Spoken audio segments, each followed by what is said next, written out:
काँग्रेस पक्षाचे नेते आणि केंद्रातील संसदेतील विरोधी पक्ष नेते आदरणीय राहुलजी गांधी साहेबांनी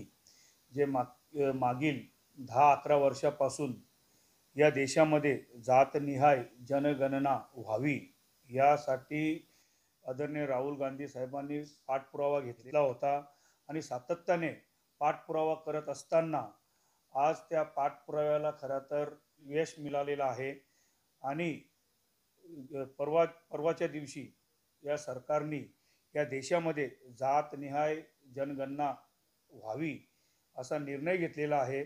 आणि खरं तर हा श्रेय जर द्यायचा असेल तर आदरणीय आमचे नेते राहुलजी गांधी यांना आम्ही श्रेय देतो आणि सरकारचा खरं तर मी अभिनंदनही करतो। या देशामध्ये या भारतामध्ये जे आपले मुस्लिम बांधव राहतात त्या एकही मुस्लिम बांधव असं बोलू शकत नाही की मी या देशामध्ये सुरक्षित नाही असं।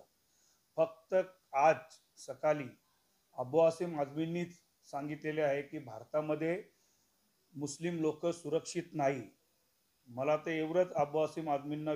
म्हणायचं आहे की जर अबू आसिमला असं वाटत असेल की इथं मुस्लिम सुरक्षित नसेल तर अबू आसिम आझमींनी स्वतःनी पाकिस्तानमध्ये जावा आणि तिथे सुरक्षित राहावे।